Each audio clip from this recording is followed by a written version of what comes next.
With social media, publicly shaming people has now become a thing. And a recent story came out where a woman riding on a Philadelphia train caught these two guys talking about how they were cheating on their wives. And she claims that they were talking about it for like 2.5 hours. And she got so tired of it that she decided to take a photo of them. And then she posted it on Facebook and encouraged other people to spread the photo so it goes viral. And there was also another story where different websites like Gawker will look up racist tweets and they'll publish them and shame those individuals. So this whole question is coming up about whether or not it's okay. And Alyona, I want to start off with you. What was your first reaction to the Facebook picture that was posted?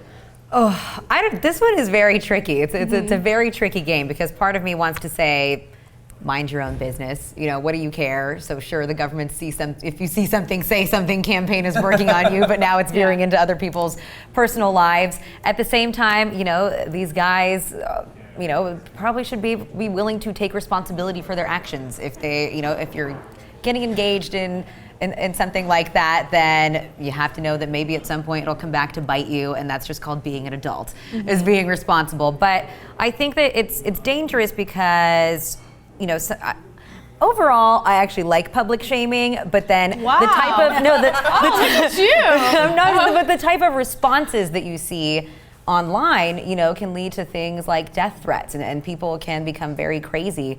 And so I don't know. I really don't have a good answer for this one because it's a very weird balance to try to strike. I remember back in the day where it was like bad to eavesdrop on people. No, I totally understand that these two douchebags are like on the train and they're talking about how they're cheating and it could annoy someone. But my reaction would be amusement as opposed to I'm going to take a picture and I'm going to ruin this guy's life. It's none of my freaking business. Oh, see, you're not a Redditor. You don't want karma. You don't want those upvotes. Okay, that's what drives people to do this. I'm even more in support, I think, of public shaming than you are. I think that in the modern day, it is too easy to be a dick. I think there's not enough accountability on dicks.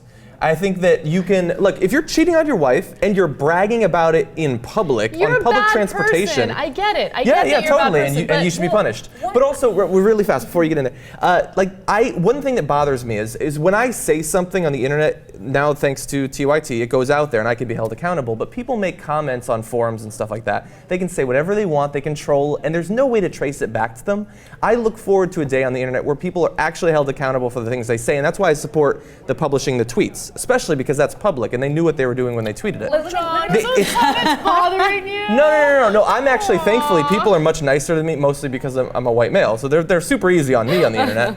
But yeah, if you're tweeting racist stuff, that should be used against you. Well, let me just clarify one thing though. You know, when I say that I am for public shaming, I'm for public shaming, you know, in particular, if, let's say you're a family values politician that is choosing to moralize and legislate in a way where you're judging others, and then it turns out that you're having an affair or something, or you force someone to have an abortion, meanwhile you're telling other women that they're not allowed to make a choice when it comes to their reproductive rights. Or, you know, public shaming Wall Street bankers. You know, I think the public shaming works if it's actually holding somebody accountable. When it's just, you know, someone's personal life that doesn't affect you at all, what do you really care? I agree with you. Again, this is another issue that is not black and white. There's certain gradation. So in terms of the idiots who write racist things on Twitter, I think that there's a lesson to be learned from that because we're under this like stupid misconception that we've, you know, figured racism out and everything is fine. And we have like specific examples of how racism still exists. So I like that type of public shaming. But when it comes to like some, you know, unidentifiable, anonymous dude who's cheating on his wife. Yes, it's salacious. Yes, we all want to hear about it because we like the drama. But I don't want to get involved in that guy's life. I want him and his wife to figure it out for themselves, and that's it. I mean, maybe I'm a bad person for not wanting to support his wife and making sure that she knows. Well, your personal life is your personal life. Yeah. No one knows what goes on in two people's relationship but the two people in that relationship. So we have no idea what the dynamics are. Well, the NSA knows. Right, the NSA completely knows. Absolutely. NSA, I mean, it's not up to us to play, you know, judge and jury about a relationship we know nothing about. And I think it wasn't up to this woman. I think what she did was incredibly rude and was an invasion of privacy. Yeah. I would say I think that it's totally true. Like if it's your private life, I get that. But when you're bragging about it in public and trying to look cool, I think you need to be knocked down a couple pegs. You were bragging about it Conversation on a train, Twitter. big whoop. Yeah. Well, the thing is, though, if you want to bring up the racist tweets, where that becomes an issue is a lot of these people that were making those tweets are in high school, right? They're teenagers, and so this is a whole different element of life that our society is now trying to grapple with, because as a teenager who doesn't make dumb mistakes, and probably do things and say things that they later on regret in life, and we've all had to learn hard lessons at a certain point. And so I think that these kids need to learn a lesson. They need to be told that this isn't okay. And but is having to do that on the internet the best way? Like I said, then you have a very negative reaction on the other side, to where other people that are anonymous on the internet can send you death threats, and it's I think it's a particularly difficult world to try to live in and navigate as a teenager these I think days. that as part of middle school and high school curriculum, they should include a course on social media and what the implications will be if you're like oversharing on social But media. who's going to teach it? Your old teacher that doesn't even know? Exactly. Which is why we need like Facebook young, is. enthusiastic teachers, but that's a whole nother story. But I think it's important to, make these kids aware that, like, hey, if you're gonna sext, for instance, that will exist for the rest of your life. It will end up on the internet and your parents will see it. Yeah, back in the And day, they'll you try to used criminalize it. Yeah. So watch out. Exactly. Back in the day, when you were learning to write, one of the things you were taught to write was how to write a letter. Okay, so you were taught how to communicate in that way. Yeah. Update it. Teach them how to send a tweet. Totally That's a agree. great idea. I used to be a high school teacher,